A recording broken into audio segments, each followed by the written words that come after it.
Me parecía que la sala de tesorería era como una sala donde estaban lanzando cohetes, paneles con luces que parpadeaban, 2 teléfonos, monitores, que en aquella época, pues imagínate, monitores de monocromo verde con una definición malísima, pero todo aquello creaba una atmósfera para alguien joven que era futurista. La gente tiene que entender que nadie regala nada, es decir, que todo tiene un coste y que cuando te ofrecen una rentabilidad alta es porque el riesgo es alto. Y si no entiendes ese concepto, estás muerto en los mercados, ¿no? Acierto 8 de cada 10, 9 de cada 10, digo, sí, en un mes también me ha pasado, pero eso no es sostenible 5 o 10 años. Eso debería enseñarse en el colegio. Tal vez el atractivo mayor que tiene esta actividad es que da igual cuánto tiempo lleves haciéndola, estás sujeto a poder equivocarte continuamente y sufrir pues una situación que la gente que empieza cree que solamente les pasa a ellos, ¿no?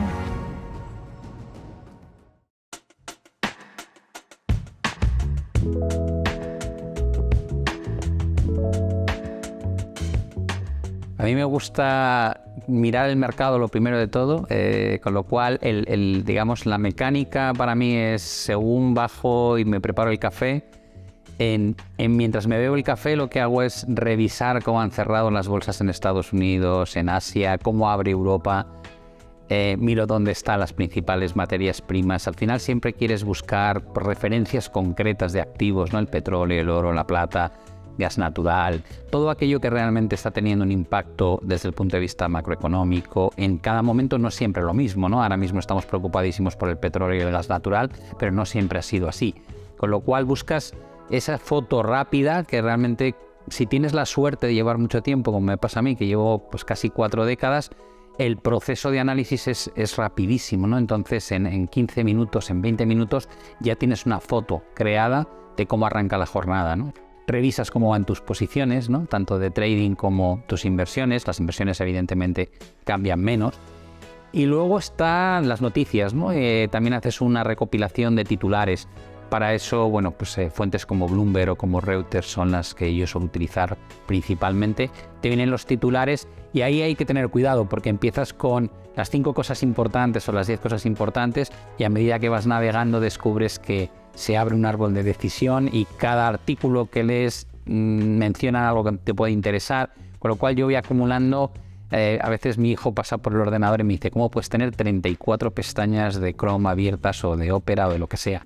El número de noticias, temas interesantes que surgen todos los días es tan grande y de alguna manera tú eres experto en algo concreto, ¿no? En los mercados, la evolución de los precios. Yo utilizo análisis técnico, utilizo mucho análisis macro, pero luego te das cuenta que cada día te plantea muchos retos, ¿no? Cuando tú creas contenido necesitas 2 cosas. Uno, saber cómo va a impactar en los precios, porque al final estamos gestionando, estamos invirtiendo. Y por otro lado, cómo trasladas a gente que no tiene los conocimientos de economía o de finanzas, porque no han estudiado carreras de este tipo, cómo aterrizas temas que son complejos en un lenguaje muy básico y en un tiempo récord, porque al final no tienes demasiados minutos para trasladar la información sin que pierdan interés.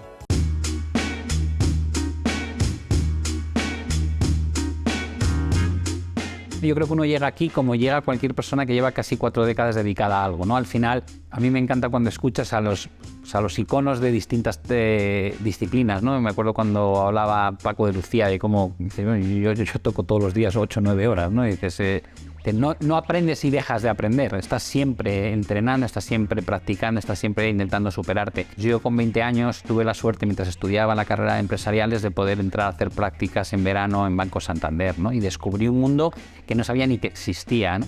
De hecho, me parecía que la sala de tesorería era como una sala donde estaban lanzando cohetes. Era paneles con luces que parpadeaban, 2 teléfonos, monitores, que en aquella época, pues imagínate, monitores de monocromo verde con una definición malísima, pero todo aquello creaba una atmósfera para alguien joven que era futurista. Y yo me enganché muchísimo allí y de hecho, al acabar mis prácticas, lo primero que hice fue ver al director de personal y pedir que quería trabajar en Banco Santander sin cobrar, ¿no? Tal era la ilusión, y me dijo, es la mejor carta de presentación que me han hecho probablemente jamás, ¿no? Alguien que quiera trabajar gratis para nosotros. Acabé siendo director del Departamento de Análisis Técnico y Cuantitativo de Banco Santander Y de ahí pues conocí al que luego fue mi socio, una persona que tenía un caché brutal en el mercado, Bartolomé, que venía de ser country manager de Bank of America, y me dijo, hay que montar un hedge fund, ¿no? Y a partir de ahí empezamos con una idea que luego cristalizó en el año 2000 y nos fuimos como socios con BBVA y otras 2 personas más, y montamos pues el primer hedge fund con regulación española que existió.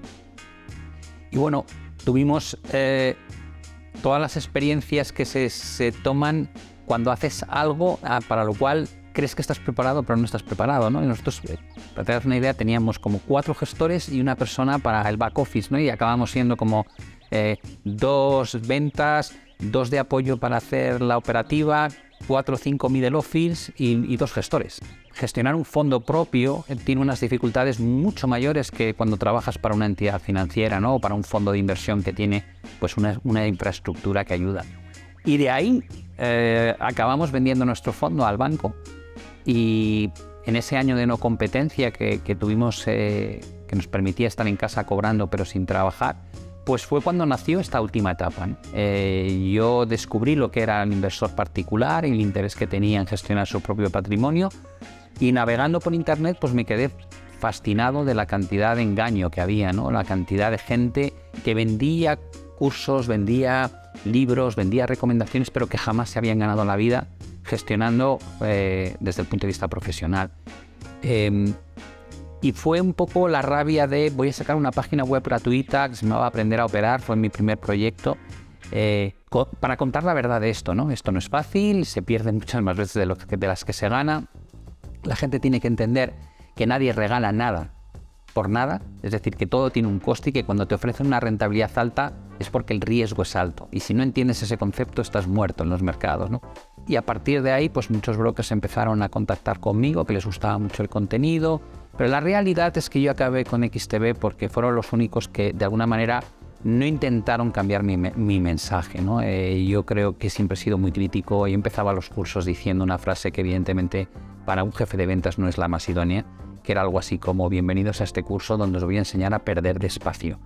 Y la gente se reía y yo decía, no sé de qué os reís, o sea, realmente no esperaréis ganar desde el principio, ser consistentemente rentables, ¿no? Entonces lo que voy a intentar es haceros perder muy lento. Entonces me preguntaban, ¿y para qué vale eso? Digo, porque si pierdes muy lento te da tiempo a aprender.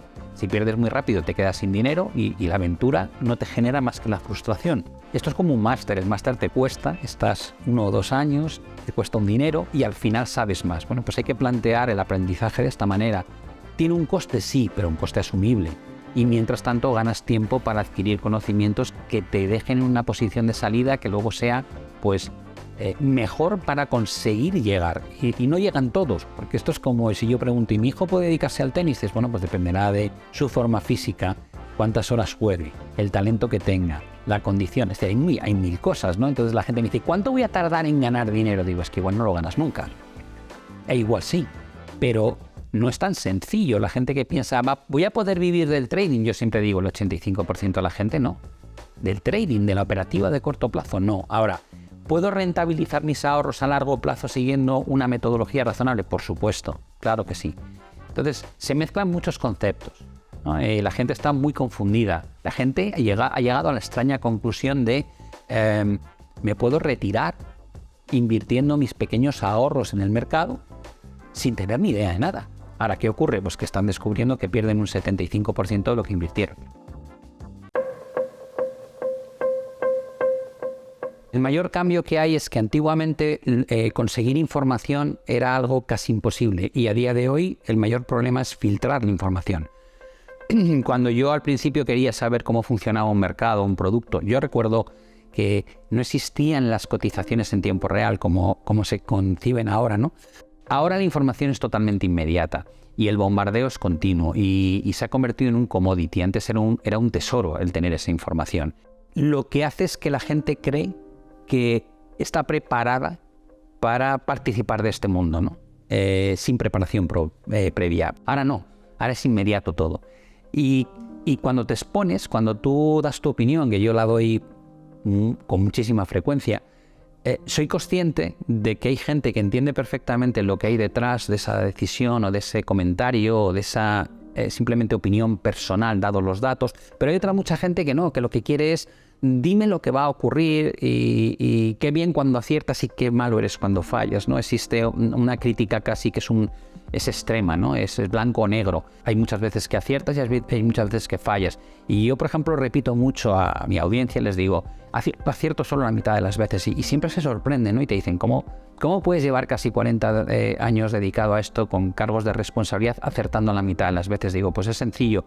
Cuando fallo me doy cuenta rápido y acoto las pérdidas para que sean pequeñas. Y cuando acierto, estiro la ganancia, de manera que lo que consigo es ganar mucho más cuando acierto de lo que pierdo cuando fallo. Porque el éxito no está en lo que mucha gente cree. Acierto 8 de cada 10, 9 de cada 10. Digo, sí, en un mes también me ha pasado, pero eso no es sostenible 5 o 10 años. Yo creo que no vendo motos, ¿no? Desde ese punto de vista estoy bastante tranquilo. Da rabia cuando te das cuenta que hay gente que está esperando el fallo para hacer la crítica ipso facto, ¿no? Y sobre todo cuando tú estás diciendo la mitad de las veces, pues las cosas no van a salir bien, porque es muy difícil que salgan bien. Me expongo a las redes sociales de una manera brutal y el análisis siempre digo que es dinámico y tú puedes decir una cosa en enero de 2016 y otra cosa en marzo de 2016, ¿no?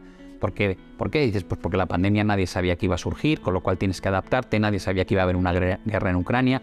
Hay un montón de cosas que ocurren y que te obligan a cambiar tu forma de ver el mercado en el corto y medio plazo, ¿no? Lo que normalmente no cambio tanto es la crítica al modelo económico, que eso sí es verdad. Me dice la gente, eres muy negativo. Digo, bueno, ya, pero es que estás ahora viendo por qué soy muy negativo. Hemos creado un monstruo de deuda, un monstruo donde pensamos que el coste del dinero esté en términos reales en tasas negativas es una aberración.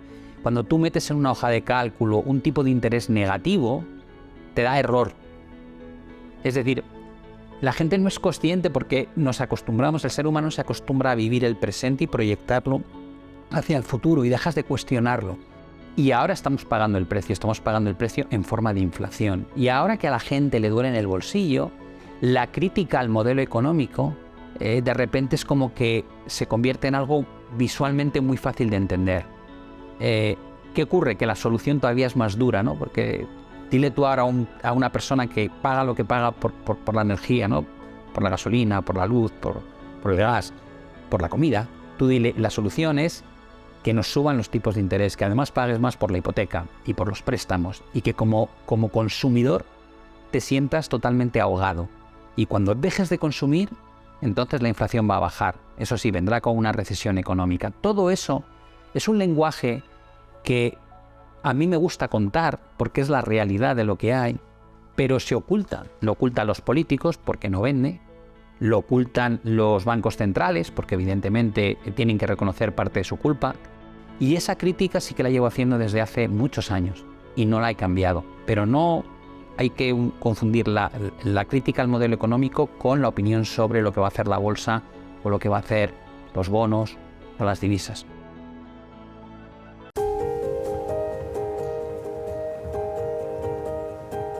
Preparar la visión de mercados, que es el informe que hacemos para los lunes, que de alguna manera doy la idea de lo que creo que va a ocurrir durante la semana o un poquito más de una semana, ¿no? Es como, esto es lo que creo que va a pasar con todos los principales activos del mercado. Ahí tratamos la bolsa americana, la bolsa alemana, la bolsa española, la japonesa y después hablamos de divisas. ¿Cómo preparo el nuevo comentario? Por un lado, lo primero que hago es intentar acumular las cosas que han salido y que han impactado desde el punto de vista geopolítico y macro en los últimos 7 días.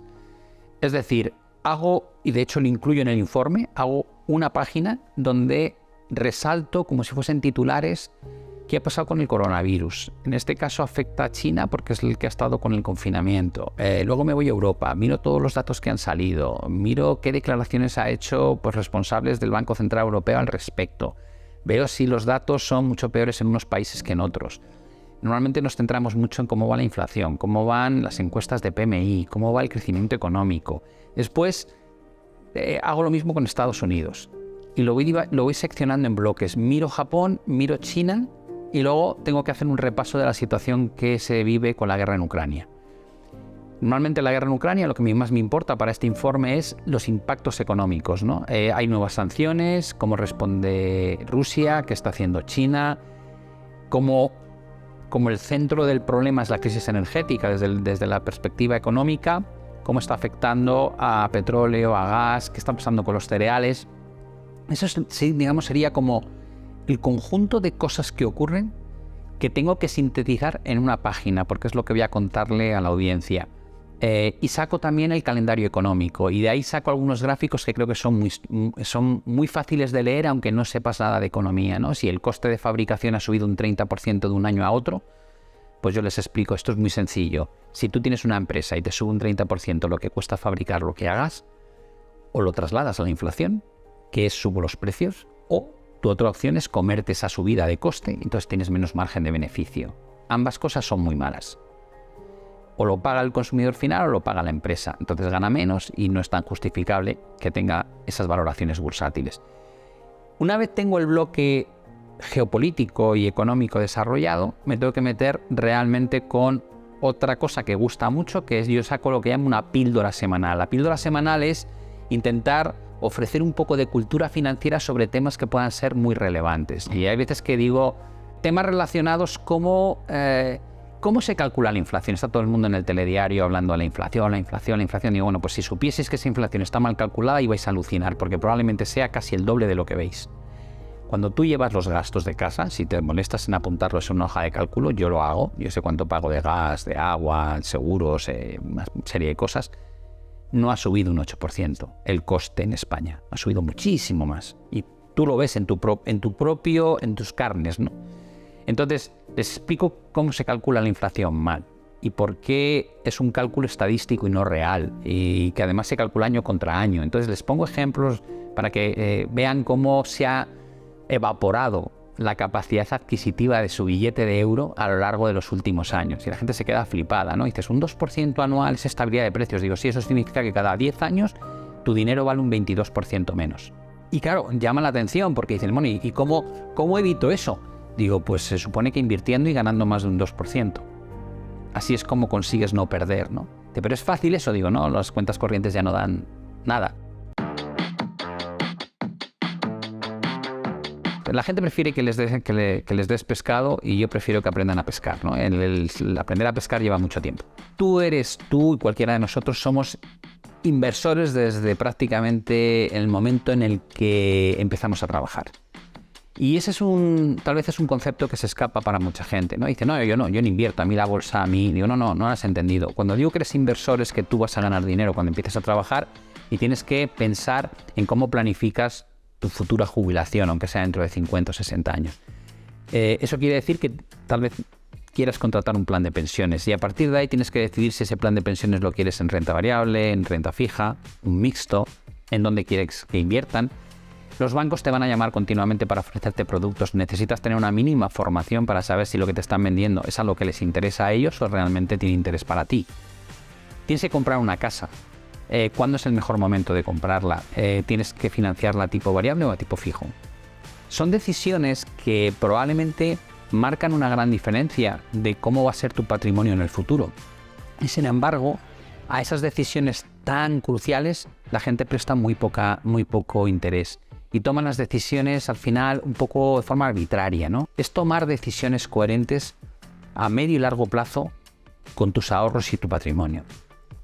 Eso debería enseñarse en el colegio, debería enseñarse lo que es el interés compuesto de otra manera distinta a cómo se enseña, debería enseñarse qué es la inflación, qué es la pérdida de capacidad adquisitiva. Te das cuenta que hay un universo enorme de gente que le gustaría entender la economía y no es capaz de entenderla porque no ha encontrado el canal en el que se lo cuenten fácilmente. Yo creo que hacer fácil las cosas difíciles, ¿no? Tal vez sea la frase, sintetizar un montón de trabajo y de horas y de búsqueda de información en poco tiempo y aterrizarlo a un lenguaje suficientemente llano como para que te pueda entender cualquier persona. Hay mucha gente que no quiere bajar a este nivel, ¿no? Se sienten mal. Hay gente que dice, yo sé mucho y yo quiero sentar cátedra. Digo, no, yo creo que la cátedra, a mí me gusta un poco la visión de los clásicos, ¿no? El maestro sentado debajo del árbol con los alumnos compartiendo, debatiendo un tema. Creo que el éxito de la educación es hacerla accesible a todo el mundo. no solamente para unos privilegiados o gente que está a un nivel muy alto. Estoy llegando a un público que no está educado, que no está formado, y es un público de lo más agradecido. Que te dicen, qué suerte he tenido de encontrar tu canal o encontrarte en YouTube, porque explicas las cosas para mí que soy taxista o para mí que soy fontanero o que me dedico a la abogacía pero no tengo ni idea de finanzas, ¿no? Y dices, bueno, que tú puedas hacerlo tan universal, creo que es lo que más me llena, ¿no? El tener o no un respaldo de una entidad importante marca la diferencia, sí. Desembarcas en un sitio donde todo el mundo tiene ordenador, teclados, micrófonos, entonces el entorno ayudaba mucho. Luego la propia actividad en la que tú te sometes un poco al reto, ¿no? de acertar. Eso engancha muchísimo, ¿no? Hay un componente ludópata, si quieres, al principio, ¿no? Porque no tomas decisiones sin realmente tener conocimiento, y para eso está la gente que sabe más, que de alguna manera te va orientando, te va formando, ¿no? Pero es un entorno muy adictivo si te va la adrenalina, cosa que a mí, al menos de joven, me encantaba. Y ahí nace un poco ese interés por aprender de esto. Creo que hay que saber dosificarlo, porque está bien estar pendiente, pero tiene el inconveniente de que te puedes volver adicto al dato, a la información, a la cotización en cada segundo del día. Y los mercados son eternos, las divisas cotizan 24 horas, las criptos incluso los fines de semana.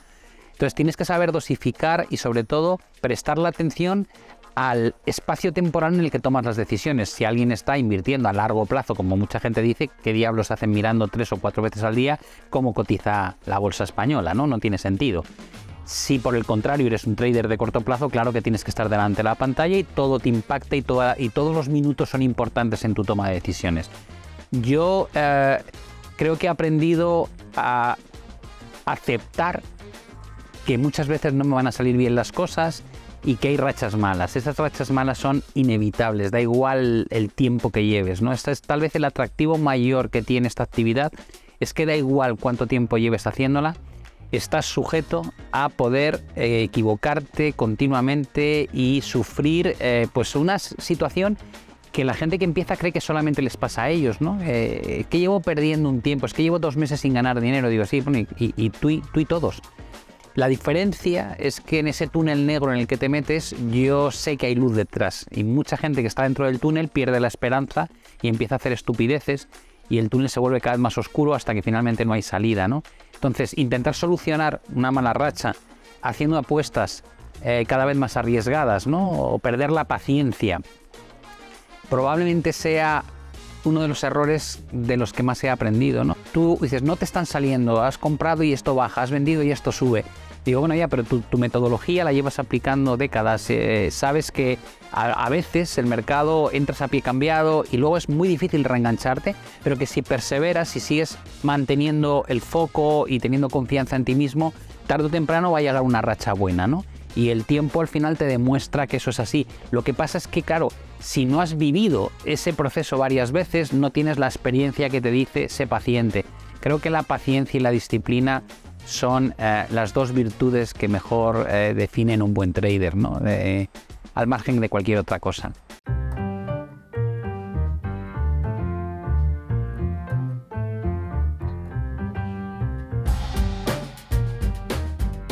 No hemos dotado de la base de educación necesaria y hemos abierto el mundo a la inversión a cualquiera desde el primer euro que tiene. Hay que prohibirlo, digo, no, hay que educar. O sea, no hay que prohibir, claro que no hay que prohibir, todo el mundo tiene derecho a decidir qué hace con su dinero, pero tienes que educar, tienes que contar cuáles son los riesgos de meterte en este mercado, tienes que explicar qué tienes que aprender antes de plantearte si quieres ser rentable cuando tomas este tipo de decisiones. Y hemos permitido mucha más flexibilidad y no hemos sabido compensarlo con la educación adecuada. Yo creo que la educación en los mercados sigue siendo un desastre. Una de las cosas más importantes si eres trader es no perderte las reuniones de los bancos centrales. Este es un servicio que yo creo que tiene un valor incalculable porque independientemente de si sabes o no inglés y puedes entender el comentario de Powell, aquí hacemos una retransmisión en directo con un análisis también en vivo de cómo está impactando en cada uno de los distintos activos y sobre todo sacamos conclusiones finales respecto a si el lenguaje que han utilizado y las preguntas y respuestas que ha dado Powell en la rueda de los periodistas indican que probablemente la política va a ser más restrictiva en el futuro o por el contrario algo más expansiva, algo que determinará la tendencia de las bolsas, las divisas y por supuesto también materias primas.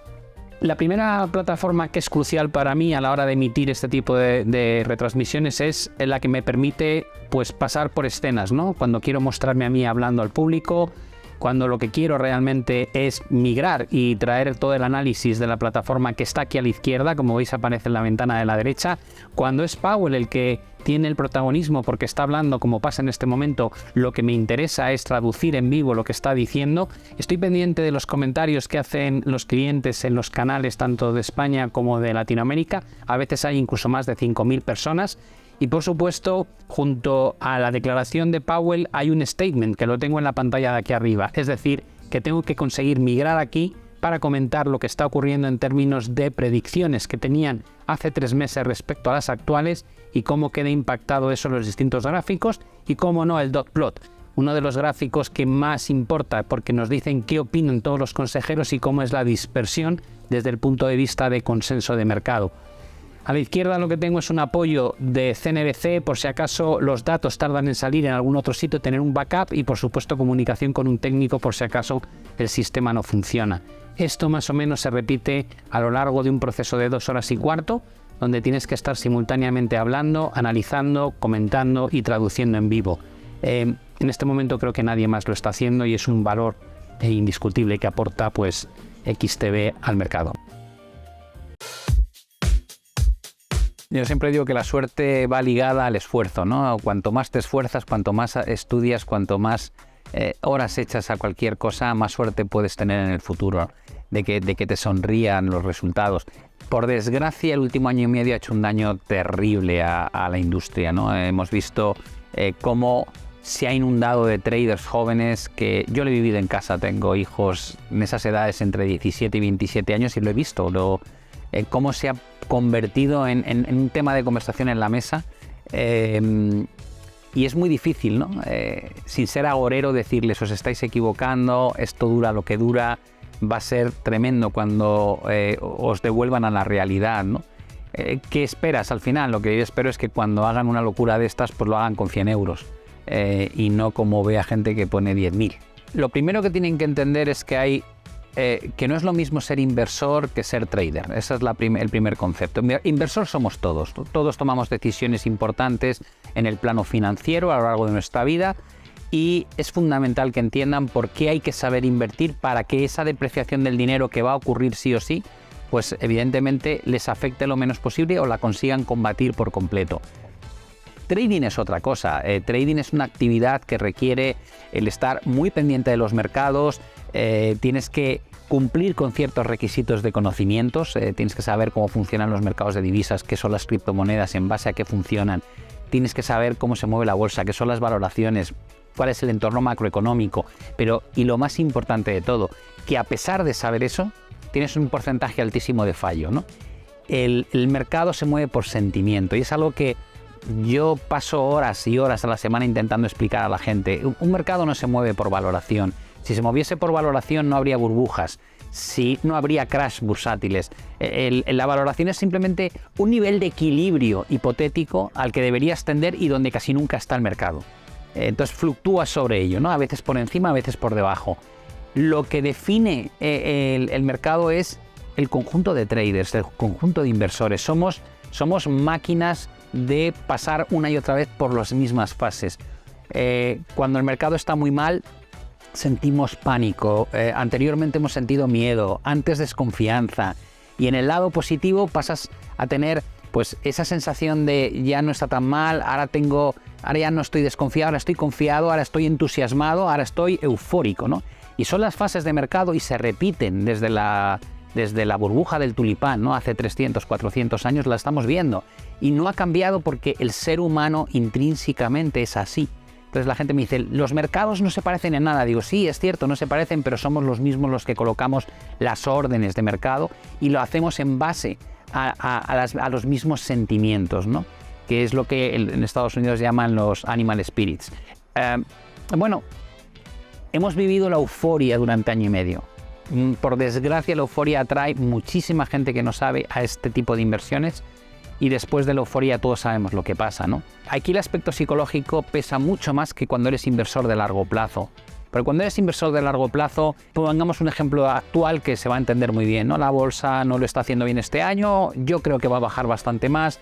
Y la pregunta es, ¿y dónde la compras? Digo, no es dónde la compras, es cuándo la empiezo a comprar, porque no espero acertar cuál es el suelo de la bolsa. Entonces, a partir de cierto momento yo voy a empezar a meter dinero del que ya no tengo en bolsa, y no espero acertar con el suelo. Lo que espero es comprar en una zona, en un rango de precios suficientemente atractivo como para saber que a largo plazo va a ser una decisión adecuada. No quiere decir que a corto plazo la bolsa no baje más.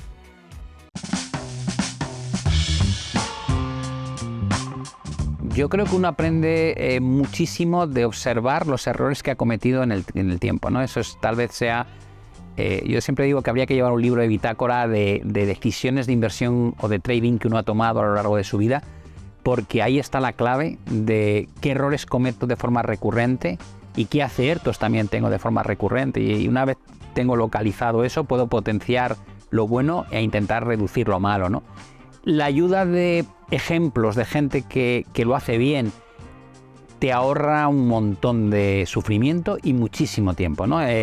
Cuando tú das con alguien que es capaz de trasladarte estos conceptos, no quiere decir que no vayas a cometer el error, porque está en tu propia naturaleza errar o llevar la contraria incluso a aquellos que tienen más experiencia que tú. Pero sí te ahorra, pues probablemente que la caída no se convierta en un accidente fatal, ¿no? Es un tema de confianza, ¿no? De hasta qué punto tú te sientes cómodo con la decisión que has tomado aunque el mercado no te esté dando la razón. Yo lo que les diría es, cuando tú te pongas delante del mercado, tienes que tener clarísimo una cosa. ¿Eres comprador o eres vendedor? La gente va al mercado y yo a veces les veo como pistoleros, ¿no? Tan pronto compran, venden, digo, ¿dónde vas, desgraciado? Para. Tiene que haber un entorno detrás que te dice si estás en una situación en la que debes comprar las caídas o los retrocesos o vender los rebotes. Si esa decisión aún no la has tomado, no operes, no se te ocurra lanzar ninguna orden, porque quiere decir que no tienes una foto de lo que quieres hacer. Con lo cual, definir la dirección en la que tú vas a invertir tu dinero, porque puedes hacerlo tanto a la alza como a la baja, es tu primera obligación. Y cómo llegues a esa decisión depende de la metodología de análisis. Puede ser fundamental, puede ser macro, puede ser técnico o puede ser una mezcla de todas ellas. Lo segundo es pensar que antes de lanzar ninguna orden, tienes que tener definido cuánto crees que vas a ganar y cuánto estás dispuesto a perder, porque eso es lo que define la relación entre el riesgo que asumes para ganar qué. Es antes de empezar cuando tienes que hacer todo esto. Luego tienes que tener la disciplina de cumplir con lo que has dicho, ¿no? Que eso es, por decía que era tan importante. La disciplina es, si has planificado todo esto, sigue tu plan. Yo te diría que hay una cesta de buenos traders y una cesta enorme de malos traders. Y eso los identificas muy rápido, ¿no? A mí cuando me dicen, no, es que yo he acertado 7, 8 de cada 10 y luego he hecho una mala y he perdido todo. Digo, vale, tú eres muy mal trader. Y dice, ¿por qué? Digo, pues porque no gestionas el riesgo. A la larga, perderás la cuenta, perderás tu patrimonio.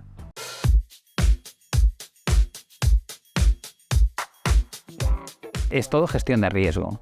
Cuando la gente te dice, este fondo es muy bueno porque ha ganado, digo, no sabes nada. ¿Cuánto pierde cuando lo hace mal? Esa es la pregunta que tienes que hacerte. No cuánto gana, cuánto pierde, cuánto riesgo asume para ganar eso que te está mostrando.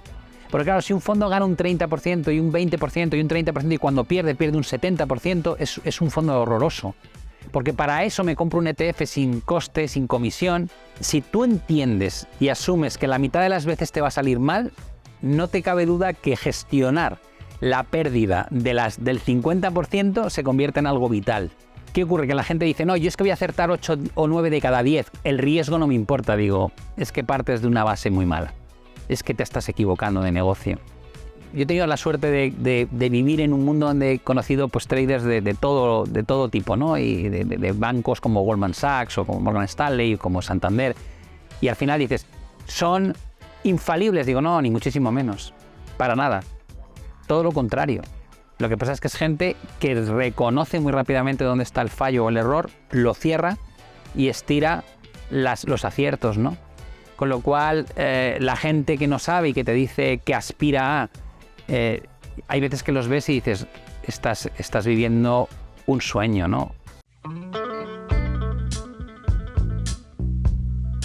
Sí tengo mis válvulas de escape, ¿no? Cuando tengo un día muy cargado, cuando a lo mejor veo que no he acertado y que he dado opiniones erróneas de mercado, pues sí me gusta salir con la bicicleta, escaparme 1 hora, 1 hora y cuarto, irme por ahí al campo con mi música, o me bajo al cine y me pongo una película y sé que durante esas 2 horas no voy a pensar en otra cosa, o quedo con algún amigo, con mi familia. Sí, como digo yo tengo que ocupar, yo tengo una mente muy... trabaja mucho tiempo al día, me cuesta mucho desconectar, y he descubierto que para que la mente deje de pensar en lo que yo quiero que no piense, lo mejor es llenarla con otra cosa, ¿no? Entonces lo que hago es buscar una actividad que me consuma un poco la atención. Una vez estás en la actividad en sí de trading, yo te diría que el estrés no hay que evitarlo. Lo que hay que hacer es conseguir que no se desmadre. Pero cuando tú tienes una dosis de estrés adecuada, eso te genera una adrenalina continua.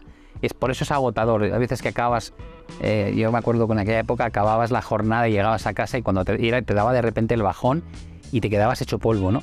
Y dices, ¿qué ha pasado? Y dices, pues que llevas 11 horas como súper alerta, ¿no?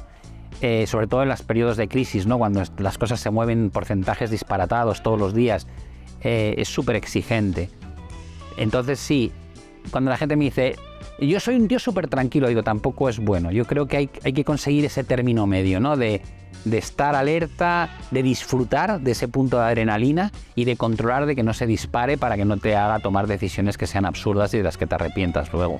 Por el lado positivo, pues fíjate que una de las partes que más me gratifican es cuando he coincidido con gente del mundo no financiero, pero que me han conocido en las redes sociales, en los canales de YouTube y tal, y de repente en una tienda, en un restaurante, en la playa, se te acercan, tú eres Pablo Gil, y digo, oye, sí, yo soy Pablo Gil.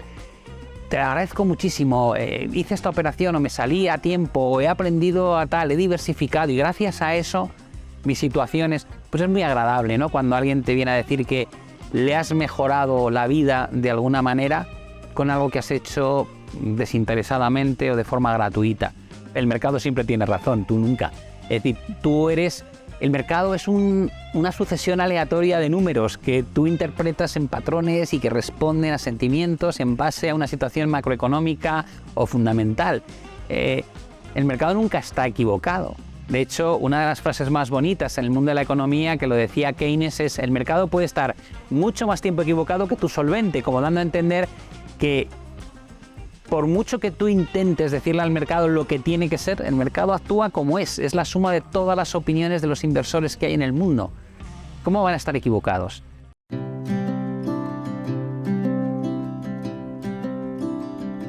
Yo soy de la opinión de que en la vida te tocan las cartas que te tocan y hay que saber jugarlas, ¿no? Llegar a esa conclusión lleva años, no es algo rápido, tienes que asumir muchas cosas, tienes que superar muchos problemas, pero al final es la realidad, ¿no? Si en lugar de quejarte de que las cartas de los demás son mejores o de que tu situación, ¿por qué te ha tocado a ti?, ¿no? El famoso queja, ¿no? Que todo el mundo tiende a pensar cuando tiene un problema.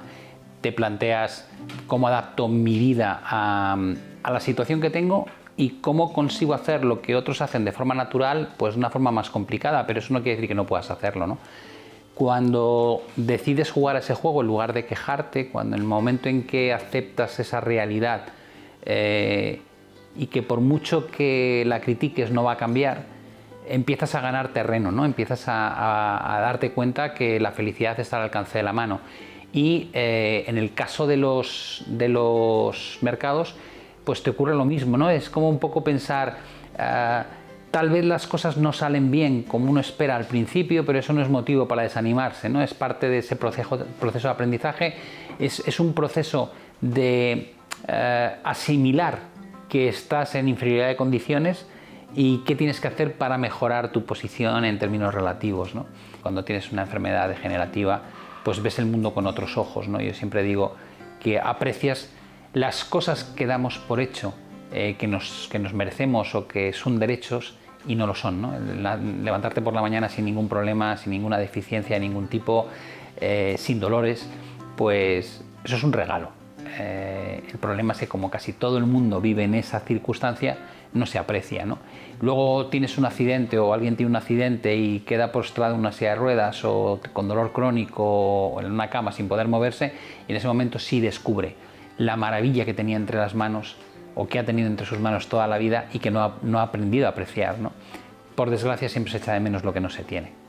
Si tú te lo crees, si de verdad tú te sientes en disposición de conseguir cualquier cosa, vas a hacer que tu entorno crea que puedes conseguirlo, y todo aquello es como se forma una sinergia que hace factible que finalmente tal vez lo consigas. Si tú te sientes fracasado desde el principio, no vas a triunfar.